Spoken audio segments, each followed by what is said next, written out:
আপনি স্পিরিচুয়ালিটিকে সঠিকভাবে ফলো করবেন, কোন পদ্ধতিতে আপনি আপনার স্পিরিচুয়ালিটিকে সঠিকভাবে ফলো করবেন, যেটা জার্নি আপনার ভীষণ ইম্পর্টেন্ট। আপনি জীবনে অনেক কিছু হারিয়েছেন বা আপনি জীবনে অনেক জায়গায় হেরেছেন, আপনি অনেক পথ অবলম্বন করেছেন, জীবনে অনেকবার আপনি ওঠার চেষ্টা করেছেন, কিন্তু সেই সমস্ত জায়গায় আপনার ভেতরে যে সমস্ত সমস্যাগুলো আপনি ফেস করেছেন, যেখান থেকে উঠে আসার আপনি রাস্তা অনেকবার ট্রাই করার পরও পাননি, সেই রাস্তাটাকে আপনার ক্লিয়ার করবে আপনার স্পিরিচুয়ালিটি।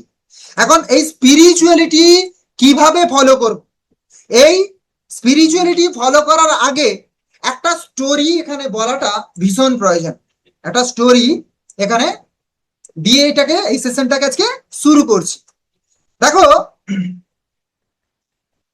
একটা এরকম ব্যক্তি ছিল, ভালো করে শোনো, প্রত্যেকে লেখা বন্ধ রাখো।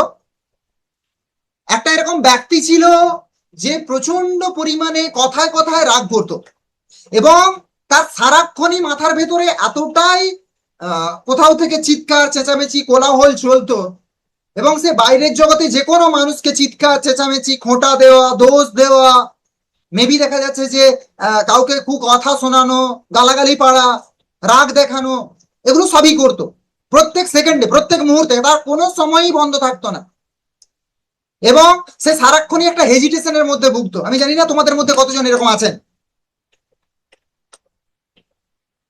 এখানে ওই মানুষটা একদিন কি করলো, একটা বিশেষ জায়গায় ডাক্তার দেখাতে যাবে, এরকম কিছু সমস্যা হয়েছে, বাড়ি থেকে বেরোলো এবং সেখানে ডাক্তার খুব সীমিত রোগী দেখেন। সেখানে পৌঁছানোর জন্য উনি তাড়াহুড়ো করে একটা ক্যাব বুক করলেন এবং ক্যাবটা বুক করার পর গাড়িটা এলো। গাড়িটা আসার পর সেখানে ক্যাব গিয়ে এখানে ওটিপিটা শেয়ার করলো, ওটিপিটা শেয়ার করার পর বললেন হ্যাঁ ঠিক আছে আপনি বসে পড়ুন। তার গাড়িতে বসে পড়লো। এবার যাচ্ছে ধীরে ধীরে, যে ড্রাইভার গাড়িটাকে নিয়ে যাচ্ছে সে খুবই সরল সাদাসিধে একজন সাধারণ ব্যক্তি এবং খুবই কম কথা বলেন, খুবই কম কথা বলেন। আর ইনি পেছন থেকে যে বসে আছেন গাড়িতে, অনর্গল কিছু না কিছু বলে যাচ্ছেন, অনর্গল কিছু না কিছু বলে যাচ্ছেন, কিছু না কিছু বলে যাচ্ছেন, আর সেই মানুষটা কিন্তু চুপচাপ শান্তই আছে। সো ভালো করে প্রত্যেকে শোনো, প্রত্যেকে ভালো করে শোনো, যাদের যাদের কথায় কথায় মাথা গরম হয়ে যায়, কথায় কথায় মারপিট করতে ইচ্ছে করে, গালাগালি দিতে ইচ্ছে করে, মার দিতে ইচ্ছে করে, আজকের এই সেশনটা তাদের জন্য না ভীষণ ভীষণ ইম্পর্টেন্ট, ভীষণ ইম্পর্টেন্ট। যাদের কথায় কথায় মনে হয় যে ও দোষী, একদম দু চার ঘা দিয়েই দিই, দিয়েই দিই দু চার ঘা, এবং সবসময় একটা ভেতরে 100 ডিগ্রি টেম্পারেচারে তোমার ব্লাড সবসময় টকবক টকবক করে ফুটতে থাকে। এখানে ওই মানুষটা যাচ্ছে, হঠাৎ করে একজন বাইক নিয়ে ঢুকে পড়েছে, হঠাৎ করে একজন বাইক নিয়ে ঢুকে পড়েছে এবং অ্যাক্সিডেন্ট অলমোস্ট হয়ে যায়।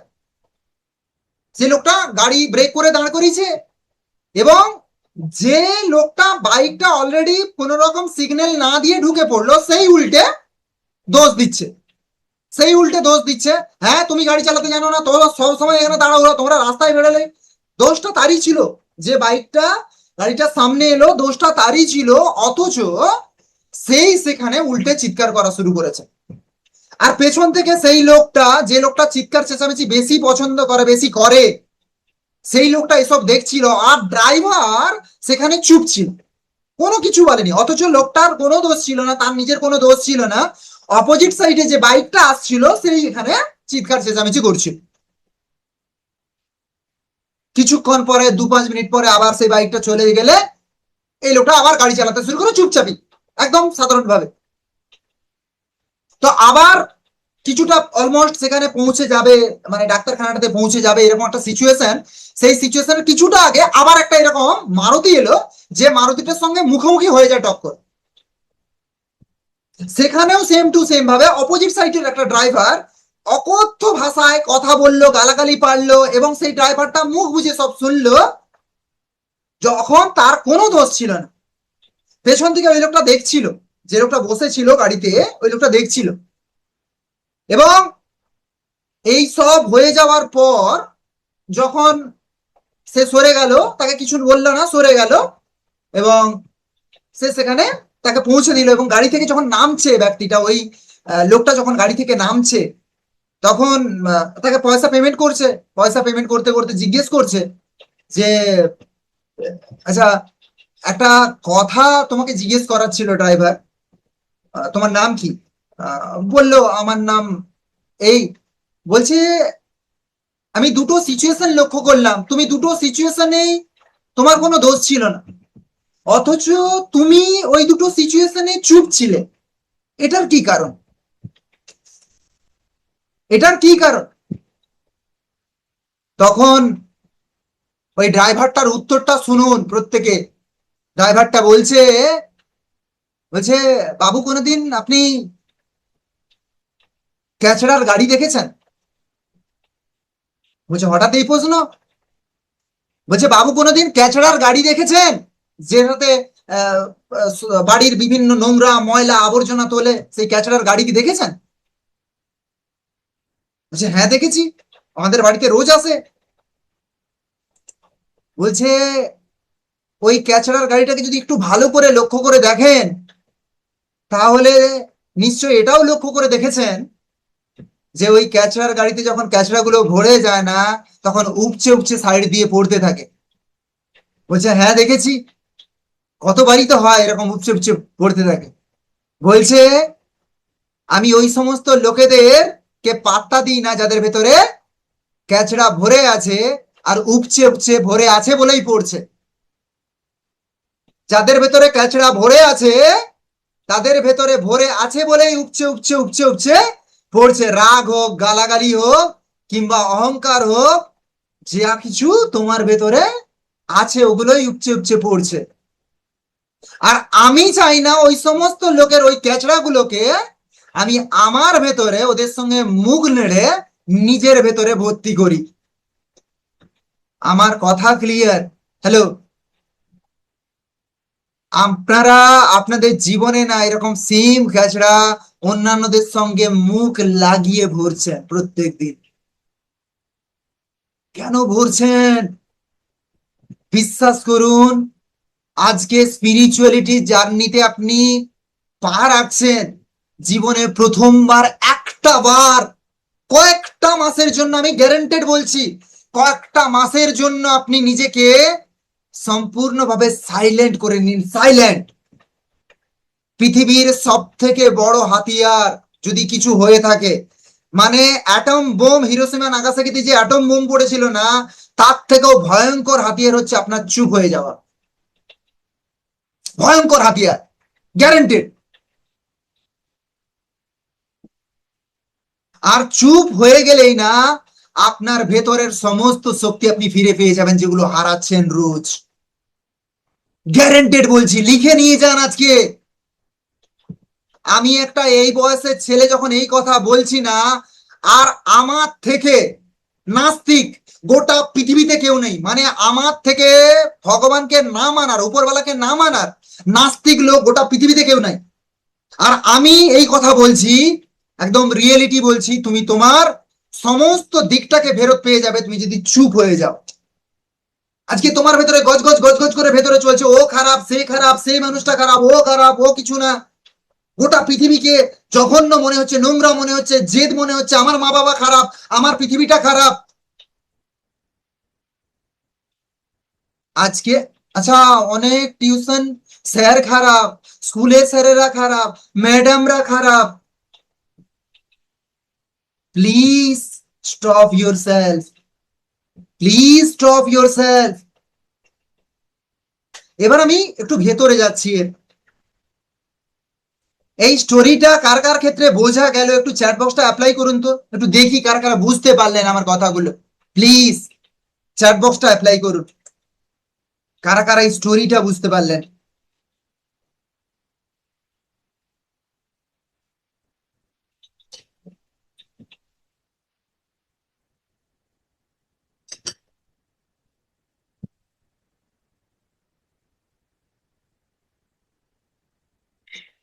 Yes, yes, yes. এবার আমি এর একটু ভেতরে যাই। আধ্যাত্মিকতাকে যদি আপনাকে বা স্পিরিচুয়ালিটিকে ফলো করতে হয়, তাহলে প্রথম ধাপ এটা। সেলফ রিফ্লেকশন, আত্ম অন্বেষণ, নিজেকে জানুন এবং সচেতনতা বৃদ্ধি করুন। সেলফ রিফ্লেকশন বৃদ্ধি করুন, সেলফ রিফ্লেকশন, যেটা আপনার ভিতরে ভীষণ প্রয়োজন। লিখে নিন প্রত্যেকে, আপনাদের স্ক্রিনে গিয়েছে, প্রত্যেকে লিখে নিন প্লিজ।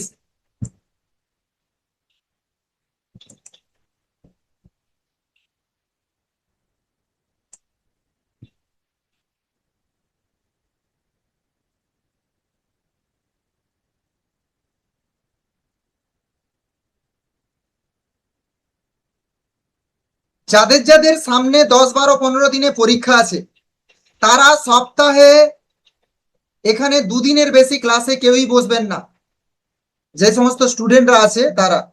আর আপনাদেরকে বলা হয়েছিল প্রতি মঙ্গলবার ক্লাস হবে। আমি জানি না আপনারা কেন কালকে জয়েন করেননি কিছু মানুষ। আপনারা যারা স্টুডেন্ট আছে, যারা স্কুল স্টুডেন্ট বিশেষ করে তাদের জন্য বলা ছিল। আমি জানি না কেন আপনারা জয়েন করেননি। আর আরেকটা কথা, যারা আমাদের অফলাইন সেন্টারে সরাসরি আমার সাথে কানেক্ট আছে, তাদেরকে কিন্তু এখানে শুধু মঙ্গলবারটাই ক্লাসে বসতে হবে পরীক্ষা পর্যন্ত। আপাতত এই সিস্টেমই থাকবে। আশা করি প্রত্যেকে বুঝে গেছেন। কেমন? অলরেডি মঙ্গলবার দিন ক্লাস রাখা হয়েছে আপনাদেরকে টাচ করার জন্য, তোমাদেরকে কোথায় কোথায় অসুবিধা হচ্ছে সেই জায়গাটাকে টাচ করার জন্য, কিন্তু অনেকেই এখানে কালকে যোগ দাওনি।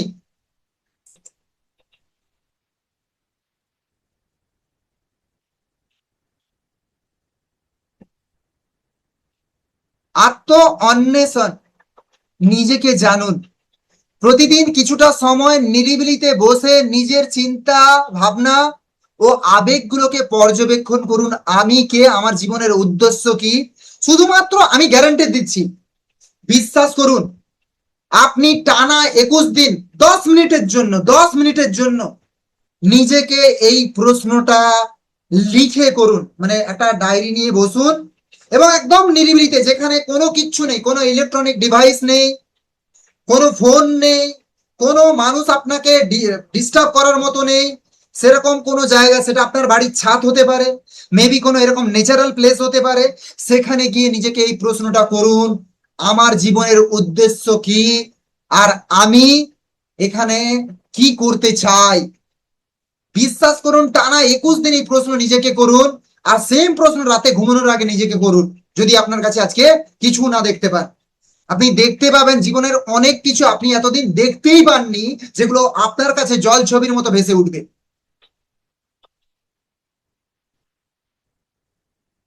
জীবনের উদ্দেশ্য কি আপনার কাছে পরিষ্কার হয়ে যাবে। জীবনের প্রত্যেকটা ক্ষেত্রে আপনার কাছে নতুন এক জগৎ খুলে যাবে, নতুন রঙে আপনি নিজেকে ভরে তুলবেন। কারণ আপনি যখন নিজেকে খুঁজতে যাবেন, তখন আপনার কানেকশন দেখতে পাবেন স্বয়ং উপরওয়ালা সৃষ্টিকর্তার সাথে, যিনি আপনাকে সৃষ্টি করেছেন। সে যে ধর্মেরই আপনি হন, এটা কোনো ধর্ম ম্যাটার করে না।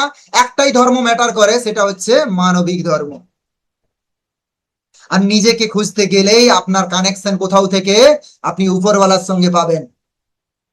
আর ওটাই সেলফ রিফ্লেকশন নামে পরিচিত। ওটাই সেলফ রিফ্লেকশন। আরেকটা হচ্ছে সচেতনতা। নিজেকে খোঁজার পরে আরো একটা জিনিস আসছে, সেটা হচ্ছে আত্মসচেতনতা, মাইন্ডফুলনেস। অ্যাকচুয়ালি মাইন্ডফুলনেস জিনিসটা হচ্ছে কি, মাইন্ডফুলনেস হলো সেই সিস্টেমটা যেখানে আমি প্রকৃতপক্ষে প্রেজেন্টে বাঁচতে পারি। আমি না অতীতে বাঁচি, না এখানে ভবিষ্যতের কোনো খারাপ জগৎকে আমি কল্পনা করতে থাকি। আমি শুধুমাত্র এখানে আমার বর্তমানে থাকি। আর প্রকৃত বর্তমানে থাকাটাই পৃথিবীর শ্রেষ্ঠ সচেতনতা। তুমি এই মুহূর্তে কি, তুমি এই মুহূর্তে কি করতে চাইছো, এই সেকেন্ডে এই মুহূর্তে আমার সামনে তুমি বসে আছো, তোমার কি লাভের জন্য তুমি বসে আছো, কোন জায়গাটা তোমার উন্নতি করার জন্য তুমি বসে আছো, এটাকে আগে চিনে নাও। তোমার ভাগ্য তোমার হাতেই ডিপেন্ড করছে, অন্য কারো হাতে নয়।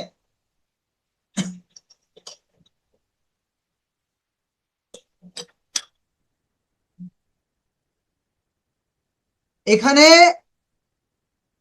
তোমার খাওয়া, ম্যাক্সিমাম ক্ষেত্রে, অনেক ক্ষেত্রে অনেক ছেলে মেয়ে এরকম করে, খেতে বসেছে, এপাশে একটা মোবাইল, ওপাশে একটা মোবাইল, ওপাশে একটা টিভি, ওপাশে কারো গল্প, একসাথে সব কাজ হচ্ছে, আবার বইও খোলা আছে।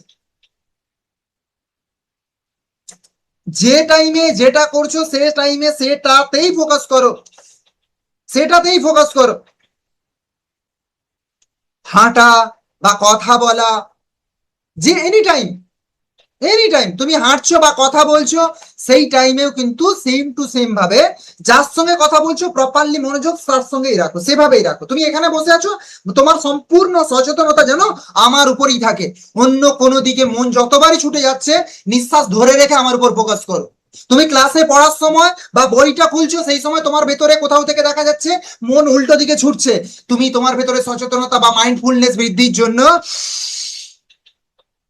আমার ভেতরে কত চাপ আসে সারাদিনে, আমি কি করি সেগুলোকে হ্যান্ডেল করার জন্য চুপচাপ এখানে প্রথম তো আগের দিনের ক্লাসে একটা জিনিস লিখিয়েছিলাম যে এই সময়টা বেশিক্ষণের জন্য না, এটাও কেটে যাবে, দিয়ে গভীরভাবে শ্বাস নিলাম, দিয়ে যে কাজটা আমার ওই মুহূর্তে করা যায়, মানে আমি ওই মুহূর্তে কি কাজের দায়িত্ব নিয়ে রেখেছি, সেটা আমার পড়া হতে পারে, আমার কোথাও যাওয়া হতে পারে, আমার রান্না হতে পারে, আমার যে কোনো কাজ হতে পারে, সেই কাজটাকে আমি সচেতন ভাবে সম্পূর্ণভাবে কমপ্লিট করছি।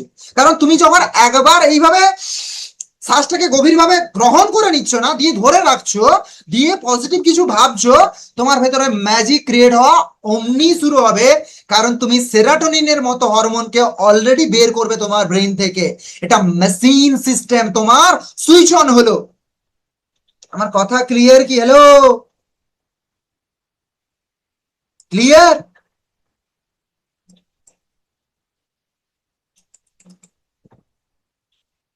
এখানে সম্পূর্ণ যে কাজ করছো মাল্টিটাস্কিং করা বন্ধ করো, মাল্টিটাস্কিং একদমই করা বন্ধ করো। আমি এটাও করে নেবো ওটাও করে নেবো, একসাথে অনেকে চারটা পাঁচটা খাতা খোলা থাকে। মাইকেল মধুসূদন দত্তেরও অত খাতা খোলা থাকতো না, সে যখন একসাথে তিনটে চারটা বই লিখতো, ঠিক আছে, তাতেও খোলা থাকতো না, এতগুলো খাতা খোলা থাকে। এক একজনের তো চারটা করে বই খোলা থাকে, পড়ে একটাও না, একটাও বই পড়ে না, কিন্তু খোলা থাকে চারটা। এরা এক্সট্রা জিনিয়াস, মানে এআই সিস্টেম এর কাছে ফেল হয়ে যাবে, এমন সিস্টেম সব করে এরা, এরা এত জিনিয়াস, এআই সিস্টেমও এদের কাছে ফেল হয়ে যাবে।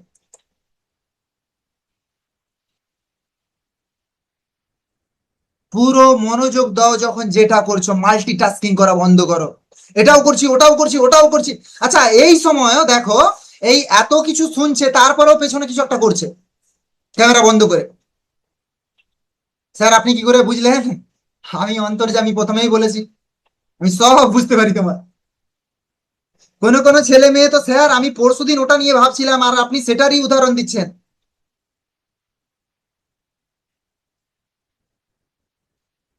এবার আমি এর ভেতরে যাচ্ছি, এটা দ্বিতীয়। আমরা দেখছি কি, আমরা দেখছি কিভাবে ঠিকভাবে স্পিরিচুয়ালিটি ফলো করব। দ্বিতীয়, প্রতিদিন ডেলি প্র্যাকটিস, ডেলি প্র্যাকটিস, প্রতিদিনের অনুশীলন, প্রতিদিনের অনুশীলন, প্রতিদিন অন্তত 10 থেকে 15 মিনিট স্থির হয়ে বসুন, এবং আপনার দিনের বেলা সকালে 10 মিনিট আর রাতে 10 মিনিট। আমি আপনাকে মেডিটেশন পাঠিয়ে দিয়েছি, প্রত্যেকে মেডিটেশন এখানে পেয়ে গেছেন, যে যার মতো করে আলাদা আলাদা মেডিটেশন দিয়েছি। এখানে তো অন্তত আমার কাছে 30টা মেডিটেশন অলরেডি আমার গলায় বানানো আছে, প্রত্যেকে পেয়েছো অলরেডি আমার ভয়েসে, এবং প্রত্যেককে দেয়া আছে প্রায় আলাদা আলাদা, যে যার মতো করে, কারো ভয়ের দেয়া আছে, কারো রাগের দেয়া আছে, কারো অন্ধকারের দেয়া আছে, কারো অহংকারের দেয়া আছে, প্রত্যেককে আলাদা আলাদা দেয়া আছে প্রায় মেডিটেশন। তুমি এখানে মেডিটেশন ফলো করো, আমার মেডিটেশন ফলো করো। দুই কি, দুই হচ্ছে এখানে কৃতজ্ঞতা প্রকাশ। তুমি একদম রিয়েলিটি, তুমি কৃতজ্ঞতাটা এত ভালোভাবে ফলো করো যেন তোমার ভেতরের সমস্ত কোষ, মানে প্রতিটা মাইটোকন্ড্রিয়া তোমাকে শক্তি দিতে বাধ্য হয়। প্রত্যেকটা মাইটোকন্ড্রিয়া তোমাকে ভেতরে তখন শক্তি দেবে যখন তার ভেতরে পজিটিভ সিগন্যাল যাবে। তুমি দেখবে, আমি একটা ছোট্ট এক্সাম্পল দিচ্ছি, তুমি দেখবে সকালবেলা উঠে খুব বৃষ্টি পড়ছে, আজকে টিউশন যাব কিন্তু বেরোচ্ছি কিন্তু টিপ টিপ করে বৃষ্টি পড়ছে, কিংবা কোনো কাজে যাব বেরোচ্ছি বৃষ্টি পড়ছে, কোথাও থেকে মুডটা ভালো লাগছে না, ওয়েদারটা খারাপ, বেরোবো কিংবা বেরোবো না, কিংবা দেখা যাচ্ছে বাড়ি থেকে আমি কাজের উদ্দেশ্যে যাচ্ছি কোনো একটা জায়গায়, ওই যে বেরোবো কিংবা বেরোবো না করছি, দেখবে তোমার মন থেকে ম্যাক্সিমাম ক্ষেত্রে না একটা লো এনার্জি ফিল হয়। কারা কারা এটা ফিল করো? কারা কারা এটা ফিল করো বা করেন? একটা লো এনার্জি ফিল হয়। যে লো এনার্জি ফিল হচ্ছে না, এটা কিসের জন্য জানেন? আপনার মাইটোকন্ড্রিয়া আপনাকে পসিবিলিটি দিচ্ছে না, এখানে পজিটিভ এনার্জি প্রদান করছে না। আর যখন আপনার মাইটোকন্ড্রিয়া আপনাকে পজিটিভ এনার্জি প্রদান করবে না, তখন আপনি কোথা থেকে পাবেন? আর এখানে যদি ওটাই হয় যে সকালবেলা উঠে যে দিনটা পাচ্ছেন সেই দিনটার জন্য আপনি গ্রেটফুল, হে ইউনিভার্স, হে উপরওয়ালা, হে বিশ্ব ব্রহ্মাণ্ডীয় শক্তি, আমি আপনার কাছে কৃতজ্ঞ, আজকের এই দিনটা আমি শুরু করতে পারছি। অনেকে তো এখানে সকালবেলা তাদের ঘুমই ভাঙে না, আমি আজকে শুরু করতে পারছি, আমি কৃতজ্ঞ আপনার কাছে। আমার জীবনে আমার মা বাবা আছে। প্রতিদিন ছোট ছোট প্রাপ্তির জন্য সৃষ্টিকর্তা বা প্রকৃতির প্রতি কৃতজ্ঞতা জানান। এটি আপনার ভেতরে সমস্ত নেগেটিভ শক্তিকে শেষ করে দেয়। তোমার ভেতরে যে নেগেটিভ পাওয়ার আসে না, সেই নেগেটিভ পাওয়ারটা এত বিশাল ক্ষমতা রাখে যে তোমার ভিতরের সমস্ত শক্তিকে ধ্বংস করে দিতে পারে। আর সেজন্যই কিন্তু আজকে তোমার প্রয়োজন তোমার কৃতজ্ঞতা জ্ঞাপন করা। প্রত্যেকটা জিনিসে তোমার কাছে যেটা আছে, সব কিছুর জন্য, সব কিছু। অনেকে এখানে আমার মাটা না ভালো নয়, সব সময় চিৎকার করে, একটা মা যদি পাল্টে নিয়ে যেত খুব ভালো হতো, সব সময় চিৎকার করে। এখানে আলটিমেটলি অনেকের তো মাই নেই, অনেকের তো মাই নেই, আর তুমি এক্সচেঞ্জ খুঁজছো যে মা পাল্টে নিলে ভালো,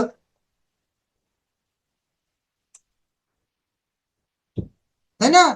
অনেকের মাই নেই।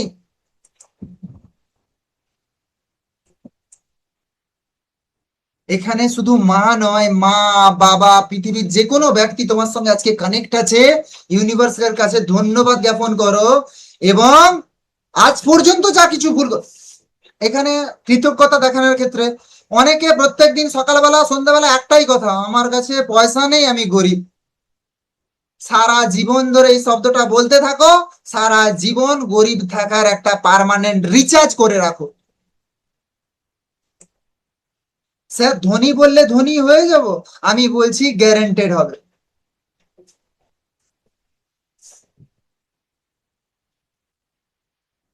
আমি বলছি না, পৃথিবীর সেরা সেরা 10টা বই নিয়ে নাও, আমি 5টা আগে বলতাম, এরপরে বলছি 10টা বই নিয়ে নাও, পৃথিবীর সেরা সেরা যেগুলো অর্থনীতির উপর লেখা, অর্থনীতির সাইকোলজির উপর লেখা, অ্যামাজনে পেয়ে যাবে তুমি।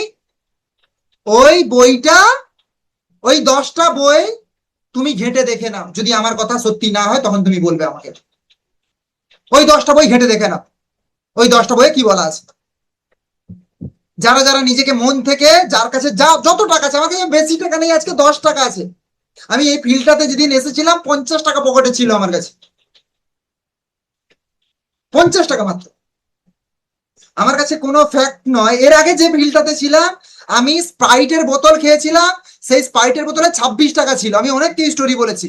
সেই 26 টাকা নিয়ে কাজে গেছিলাম, সেখানে সেই কাজে গিয়ে সেই 26 টাকা দিয়ে কত টাকা কামিয়েছি। তোমার কাছে যতটা আছে, যতটা আছে, সব নেই তোমার কাছে, গোটা পৃথিবী নেই, কিন্তু তোমার কাছে আজকে যতটা আছে না, ততটাকে রেসপেক্ট যদি, কৃতজ্ঞতা যদি না করতে পারো, আমার না এই বাড়িতে বিয়ে না হলেই ভালো হতো। কেন যে বিয়ে দিল আমার বাবা সেই সময়, কি ভুল যে হয়ে গেল। আমি বলছি যা আছে সেটাকে যদি রেসপেক্ট করতে না পারেন আপনি, আপনার কাছে যেটা আছে সেটা চলে যাবে। এটা স্পিরিচুয়ালিটির রুলস। আর আপনি মানবেন না মানবেন সেটা আপনার উপর, আপনাকেই বলছি আমি।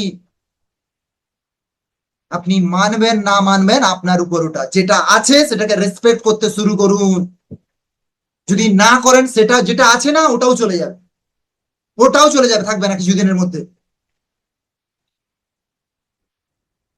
পরেরটা হচ্ছে প্রার্থনা, জব বা এখানে নামাজ পড়তে যায় অনেকে, সেগুলো সবই একটা জিনিস। আগের দিনই আমাদের সীমা প্রশ্ন করেছিল, স্যার এখানে প্রার্থনা করার কি দরকার আছে? এটা প্রশ্ন করেছিল না?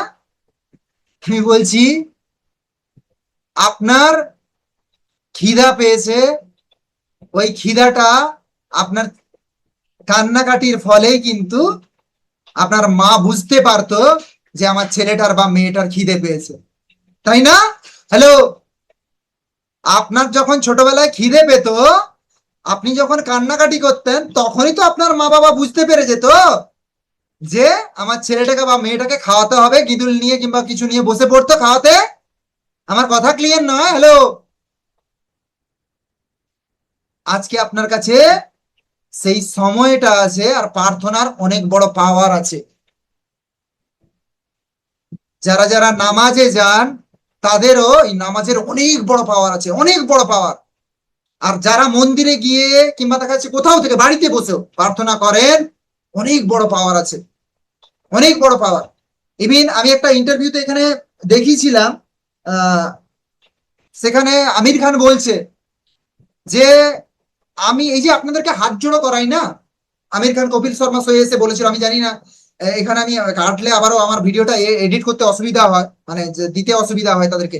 তো আমি বলবো এটুকুই যে আমির খানের একটা বক্তব্য আমি দেখেছিলাম যে হাত জোড়ো করার পাওয়ারটা অনেক বেশি আছে। উনি বলেছিলেন যে দাঙ্গালে যখন শুটিং করছিলেন, তখন এই পাওয়ারটাকে উনি ফিল করতে পারেন, বুঝতে পারেন যে এখানে আপনি যখন হাত জোড়ো করছেন না, আপনি নিজেকে সম্পূর্ণভাবে সমর্পণ করে দিচ্ছেন কার কাছে? সেই বিশ্ব ব্রহ্মাণ্ডীয় শক্তির কাছে, যে আপনাকে আমাকে সবাইকে জন্ম দিয়েছে। আর তার কাছে যখন নিজেকে সমর্পণ করে দিচ্ছেন, তখন আপনার জীবনে সমস্ত অন্ধকার কেটে গিয়ে নতুন ভাবে আলোর দেখা মিলছে। আমার কথা ক্লিয়ার? এখানে আরো একটা বিশেষ কথা বলা ভীষণ প্রয়োজন, যেখানে আরো একটা কথা বিশেষভাবে প্রয়োজন, কারণ অনেকেই না প্রার্থনাতে বিশ্বাস করেন না। আমি রিসেন্টলি একটা ইন্টারভিউতে দেখছিলাম, ভালো করে শুনুন। এখানে একটা প্রশ্ন আপনাদেরকে করছি, অনুষ্কা শর্মার প্রথম মুভি কোনটা কেউ বলতে পারবে? অনুষ্কা শর্মা, বিরাট কোহলির ওয়াইফ, ওনার প্রথম মুভি কোনটা কেউ বলতে পারবে?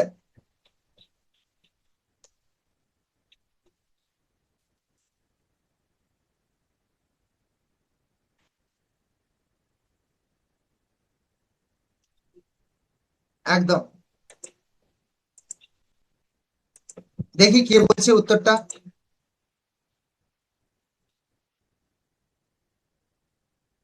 সীমা দেবনাথ, রবনে বানা দি জোড়ি। অনুশ্রী, রবনে বানা দি জোড়ি। ও বাবা, এরা যেন অডিয়েন্স পোল। বাবা, কেবিসি খেলতে বসেছি, অডিয়েন্স পোল, বাপরে বাপ, এত পাঠ উত্তর দিচ্ছে। ও বাবা, রবনে বানা দি জোড়ি। একটা রিয়েল স্টোরি বলছি, শোনো, একটা রিয়েল স্টোরি।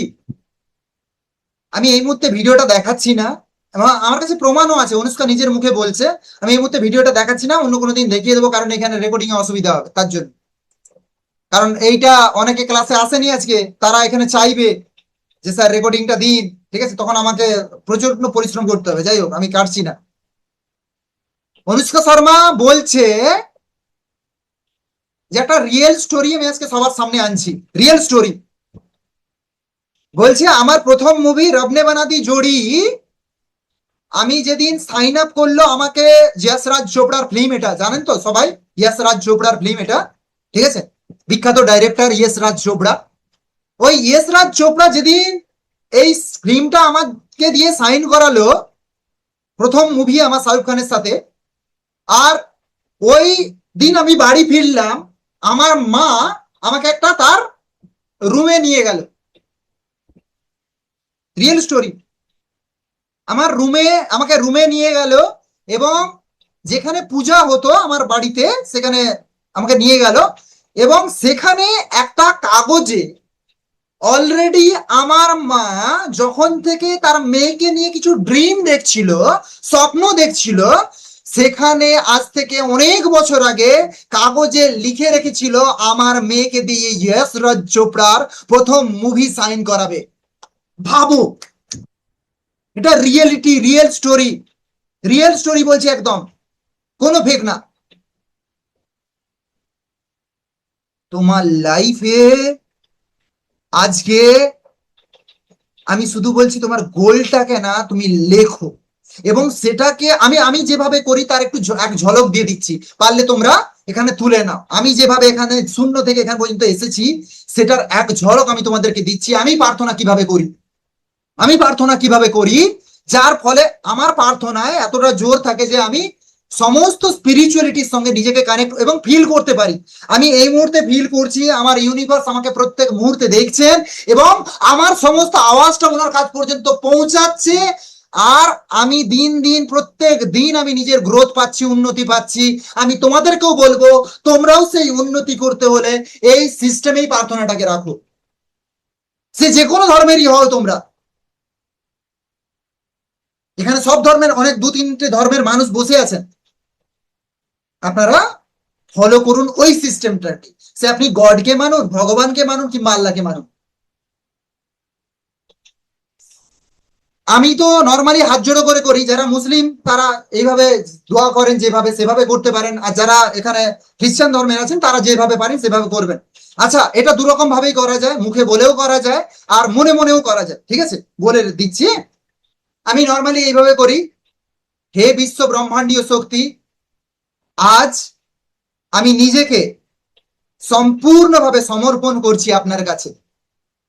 আমি জানি না, আমার অজান্তে যদি কোনো ভুল হয়ে যায় আমাকে আপনি ক্ষমা করুন, এবং যে সমস্ত ভুলের জন্য আমার জীবনের সমস্ত অগ্রগতি আটকে আছে সেই সমস্ত অগ্রগতির পথে যে সমস্ত বাধা আসছে সেগুলোকে সরিয়ে দিন এবং আমাকে নতুন ভাবে রাস্তা দেখান। আমি সমস্ত ধরনের পরিশ্রম করার জন্য প্রস্তুত আছি। আমার জীবনে সর্বোচ্চ উচ্চতায় পৌঁছানোর জন্য যা যা পরিশ্রম করানোর দরকার আমাকে দিয়ে করান, যা যা প্রবলেম ফেস করানোর দরকার আমাকে দিয়ে করান, যা কিছু চ্যালেঞ্জ আমার সামনে আনার দরকার সমস্ত চ্যালেঞ্জ আমার সামনে আনুন, যাতে জীবনের প্রত্যেকটা ক্ষেত্রে আমি নিজেকে সর্বোচ্চ লেভেলে নিয়ে যেতে পারি। স্যার, আপনি ঝড়ের মতো বললেন, আমি কি কম্পিউটার লিখে নেব?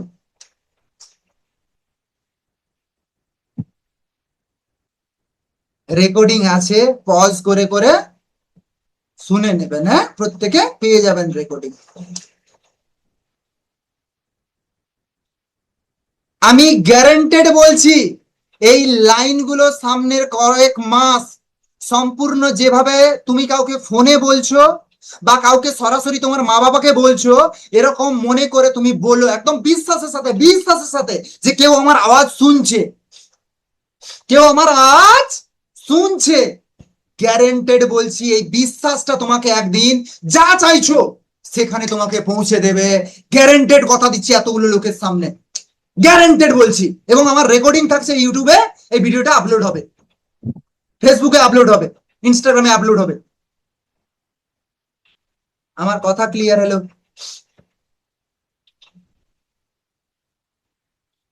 এবং পুরোপুরি মন থেকে, পুরোপুরি মন থেকে, ডেডিকেটেড ভাবে। ক্লিয়ার প্রত্যেকের কাছে?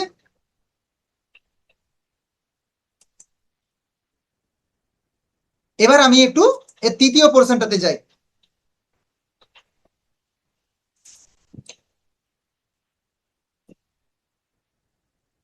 এই তৃতীয় পরিশ্রমটাকে লিখে নাও প্রত্যেকে। আমরা দেখছি যে স্পিরিচুয়ালিটিকে সর্বোচ্চ লেভেলে কিভাবে ফলো করব, লিখে নাও প্রত্যেকে।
স্পিরিচুয়ালিটির এই জার্নিতে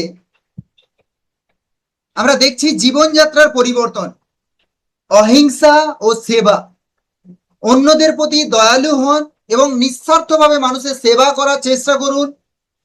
পরোপকার আধ্যাত্মিক উন্নতির সব থেকে বড় ধাপ। মানে আপনি জীবনে কিছু করতে চাচ্ছেন, সবার আগে আপনার ভেতরে দয়ার ভাবটা থাকা ভীষণ প্রয়োজন, মানুষকে ক্ষমা করার ভাবটা ভীষণ প্রয়োজন, মানুষের উপকার করার এবং নিঃস্বার্থ উপকার। উপকার তো তখনই কাজে লাগবে যখন আপনি নিঃস্বার্থভাবে কোনো কিছু পাওয়ার বিনিময়ে নয়,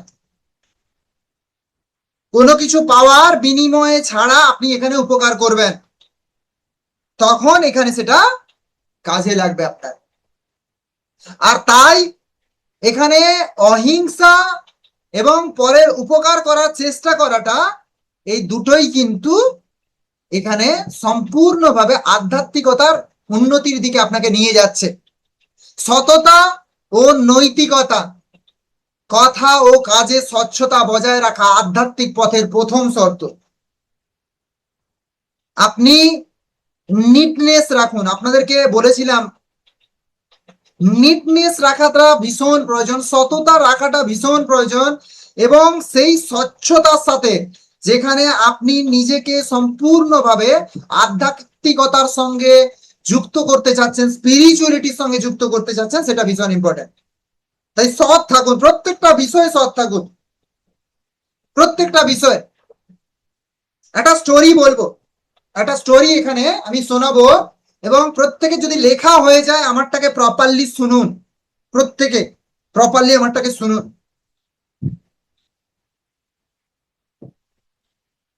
শহরের একজন বড় ব্যবসায়ী ছিল। আচ্ছা, প্রপারলি আমার পুরো স্টোরিটাকে ভালোভাবে শুনুন, যদি লেখা হয়ে যায়। শহরের একজন বড় ব্যবসায়ী ছিল, অনেক ধনী, অনেক ধনী, প্রচুর পরিমাণে টাকা পয়সা ছিল তার। যদি সবাই শোনেন একদম মনোযোগ দিয়ে, তাহলেই বলবো স্টোরিটা। দয়া করে একটু আমার দিকে এবার লেখাটা বন্ধ করে দিন। সে লেখা হয়নি তো এখনো, কি করব।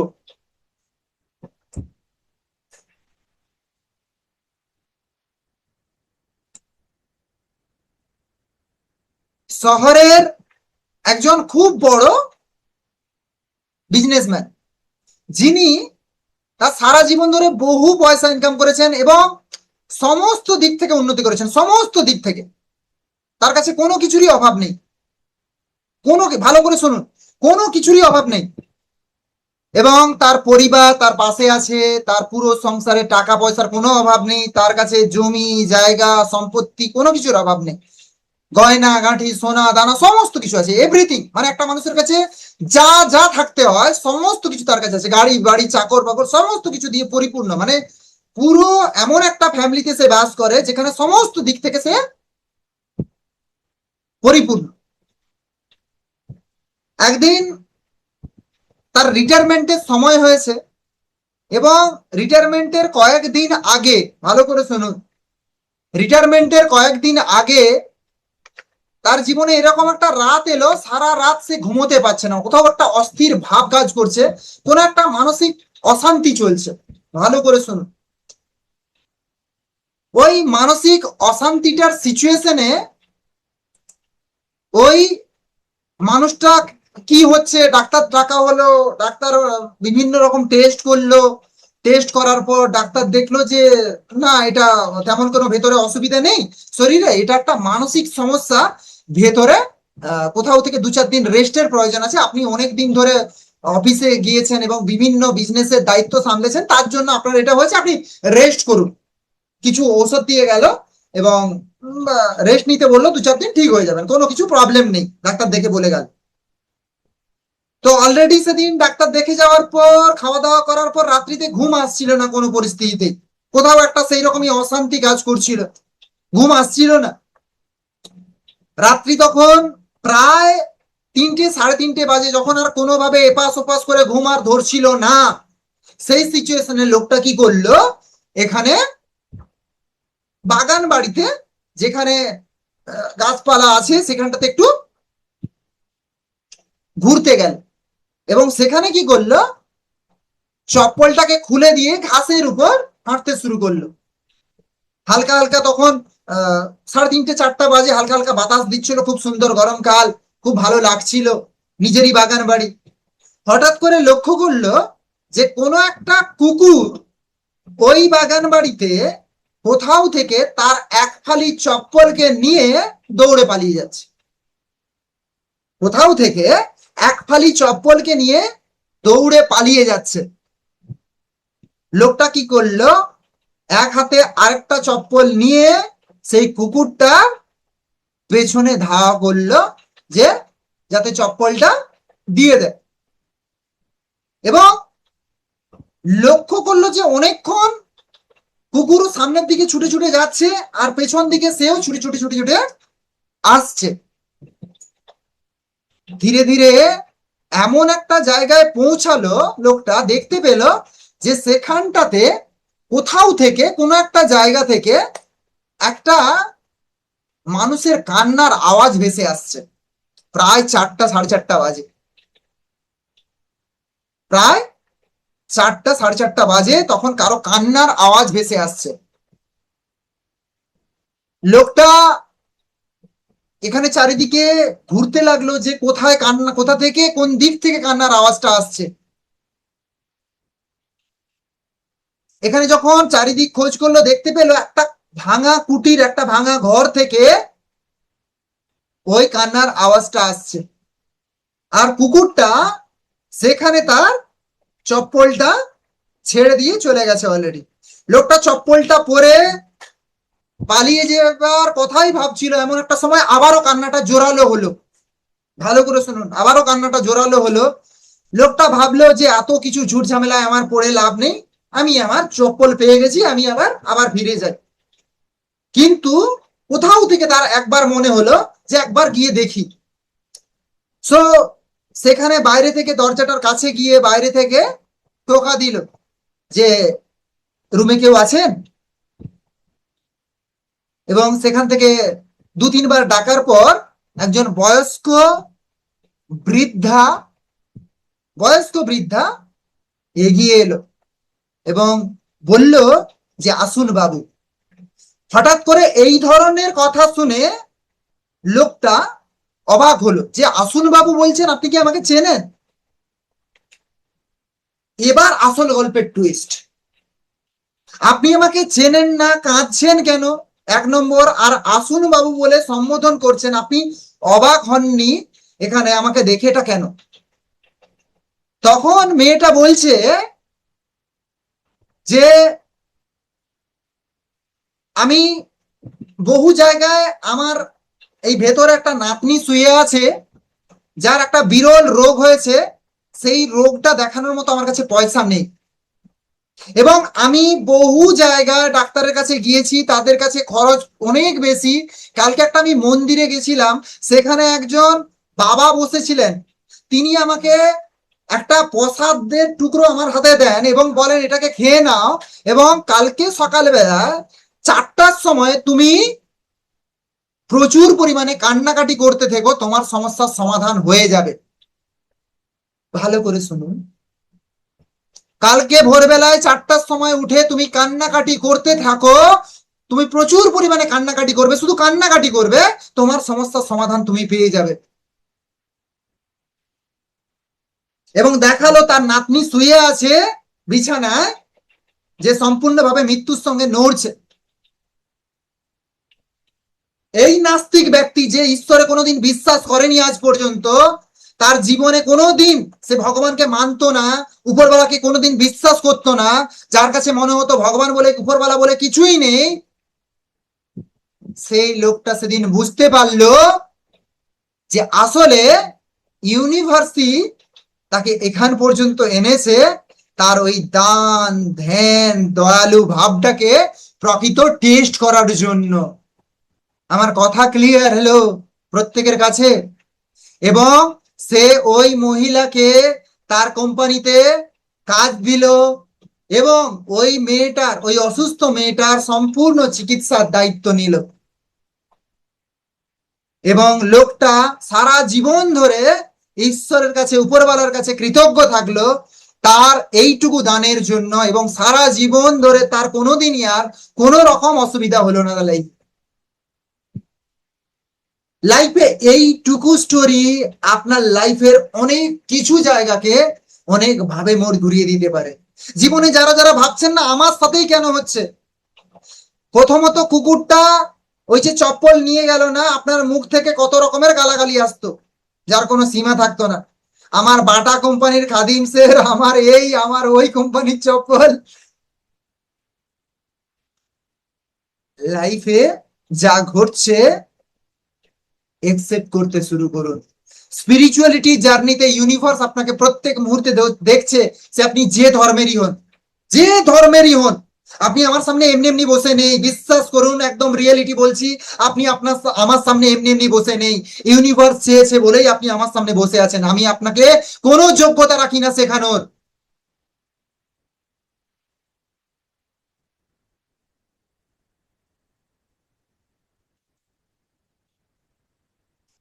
পরেরটা লিখুন, জ্ঞান অর্জন ও সঙ্গ।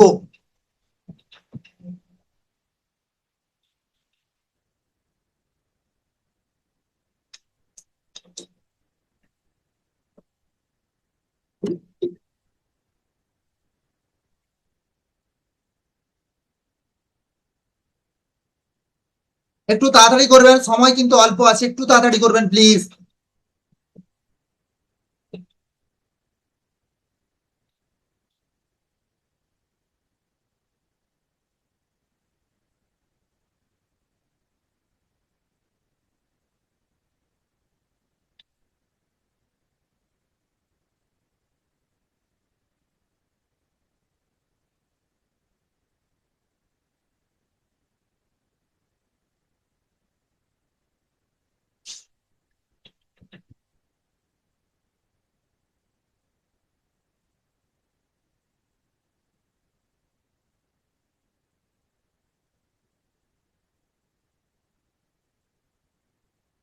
এখানে বলা হচ্ছে বই পড়ার কথা। কোন বই পড়ার কথা বলা হচ্ছে?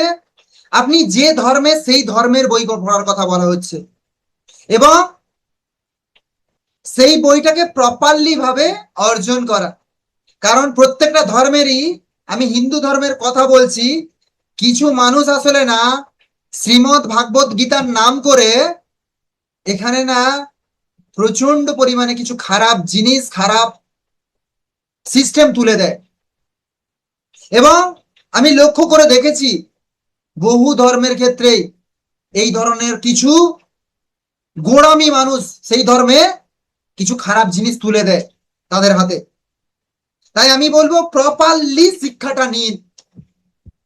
শ্রীমদ ভাগবত গীতা হোক, কোরআন হোক, কিংবা বাইবেল হোক, উপনিষদ হোক, যাই হোক, প্রকৃত মানুষের কাছ থেকে নিন, যে মানুষটা প্রকৃত ওই বিষয়ে সঠিকটা আপনাকে দিতে পারবে।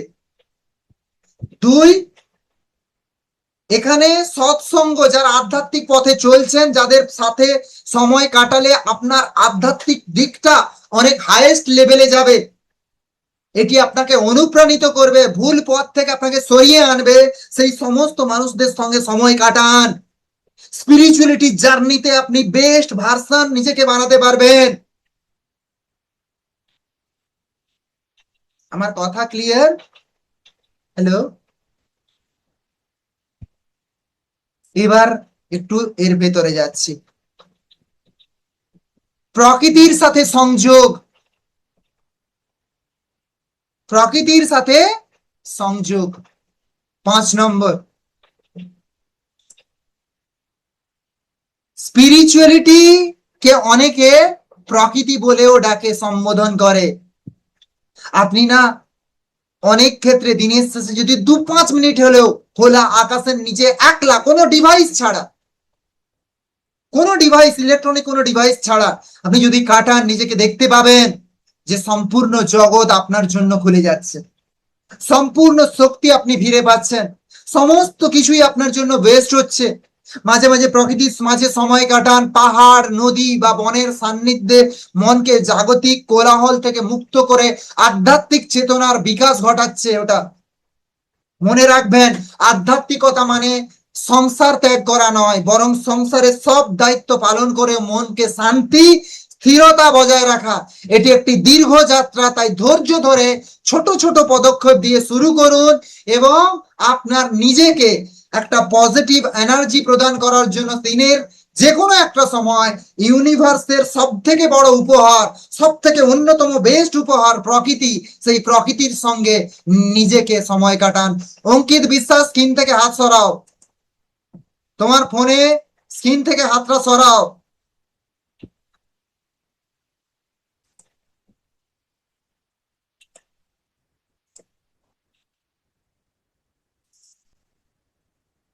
আমি একটা ছোট্ট স্টোরি এখানে বলবো লেখাটা হয়ে গেলে, যেটা আপনাকে মনে করাবে যে আপনার জীবনে যা কিছুই হচ্ছে সবকিছুই আপনার জীবনে উনিই চালাচ্ছেন, যিনি সৃষ্টিকর্তা, যিনি আপনাকে সৃষ্টি করেছেন, জন্ম দিয়েছেন, ওনার উপর সম্পূর্ণ ভরসা রাখুন।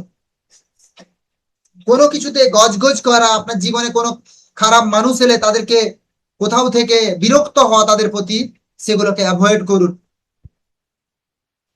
লেখা হয়ে গেলে আমি এটাকে বলবো।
আশা করি প্রত্যেকের লেখাটা হয়ে গেছে। সো এখানে ভালো করে এবার আমার দিকটা তাকান। একটা স্টোরি লাস্টে বলবো, ওটা দিয়ে শেষ করব স্পিরিচুয়ালিটি জার্নিটাকে।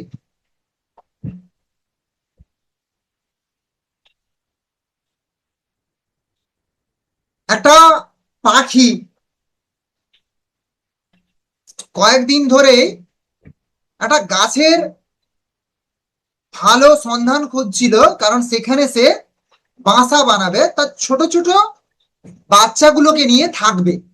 ভালো করে শুনুন, একটা পাখি কয়েকদিন ধরেই একটা গাছ খোঁজ করছিল, ভালো রকমের গাছ, যে গাছটাতে সে বাসা বাঁধবে এবং সেখানে থাকবে। এ গাছ ও গাছ করতে করতে যখন একটা গাছের কাছে পৌঁছালো, সেই গাছটাতে সে গাছটাকে রিকোয়েস্ট করলো যে গাছ, আপনি কি আমাকে একটু জায়গা দেবেন, আপনার ওখানে আমি থাকবো, বাসা বানাবো। গাছটা তৎক্ষণাৎ তাকে রেগে দু চার কথা শুনিয়ে তাকে তাড়িয়ে দিল। তাড়িয়ে দেওয়ার পর এখানে পাখি এদিক ওদিক বাচ্চা নিয়ে ঘুরলো, বহু কষ্টে একটা গাছ এরকম পেলো, যে গাছটা এতটাই সুন্দর, সেখানে ঝড় আসুক, বান আসুক, যাই আসুক, কোনো পরিস্থিতিতে সেই গাছটার কোনো ক্ষতি হবেই না। পাখি সেখানে গিয়ে থাকতে শুরু করলো। কিছুদিন পর দেখা গেল যে নদীতে বন্যা এলো, এবং সেই বন্যাটা আসার পর সেখানে সমস্ত গাছপালা বন বাদার উজাড় করে যেতে লাগলো, নদী সম্পূর্ণ ভাসিয়ে নিয়ে যেতে লাগলো। এবং সেই গাছটারও পালা এলো যে গাছটাতে সে প্রথমে গিয়ে বাসা বানাতে চেয়েছিল।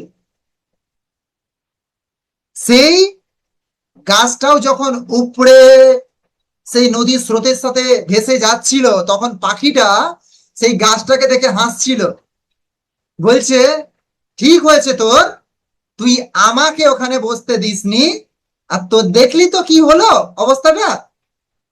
তুই আমাকে বসতে দিসনি, দেখলি তো, আমার অভিশাপেই হলো এটা। গাছটার উত্তরটা শুনুন, গাছটা বলছে, আমি জেনে গেছিলাম যে কয়েকদিন পরে বন্যা আসবে, আমাকে নিয়ে চলে যাবে, আর তুমিও সেখানে তোমার বাসা সম্পূর্ণভাবে যে ক্ষতি হয়ে যাবে, তার জন্যই তোমাকে আমি আমার ওইখানে জায়গা দিচ্ছিলাম না।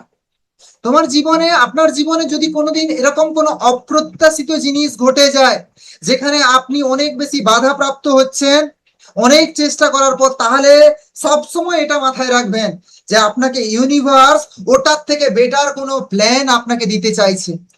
তার থেকে বেটার কোনো প্ল্যান ইউনিভার্সের কাছে আছে। আপনার প্ল্যানটাই যে সবসময় ঠিক এমনটা নয়, ইউনিভার্স তার প্ল্যান করে রেখেছে যেটা তার থেকেও বড়, মানে আপনার প্ল্যানের থেকেও হয়তো বড় কিছু প্ল্যান ইউনিভার্স করে রেখেছে। তাই ইউনিভার্সের প্ল্যানটাকে তখন সমর্থন করুন, ভালো থাকুন, স্পিরিচুয়ালিটির স্পিরিচুয়ালিটির উপর বিশ্বাস রাখুন, আধ্যাত্মিকতার উপর বিশ্বাস রাখুন। শুভরাত্রি প্রত্যেকে, দেখা হচ্ছে নেক্সট ক্লাসে। প্রত্যেকেই প্রত্যেকটা সিস্টেম যেগুলো বললাম ফলো করুন।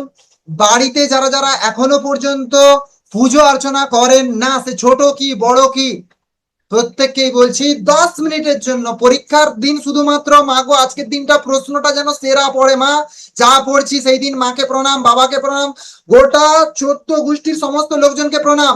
আর বাকি এখানে যত ঠাকুর দেবতা আছে, মা আজকে যেন এখানে অঙ্কটা খুব ভালো হয়, ঠিক আছে? আজকে যেন অঙ্ক পরীক্ষাটা খুব ভালো হয়, ইংলিশটা যেন যা পড়েছি তাই পড়ে। এখানে ভগবানকে ওই দিন ঘুষ দেওয়া বন্ধ করে, উপরওয়ালাকে ওই দিনের ঘুষ দেওয়া বন্ধ করে তুমি প্রত্যেক দিন ঘুষ দাও, তাহলে তোমার লাভ আরো বেশি হবে। ভালো থাকুন প্রত্যেকে।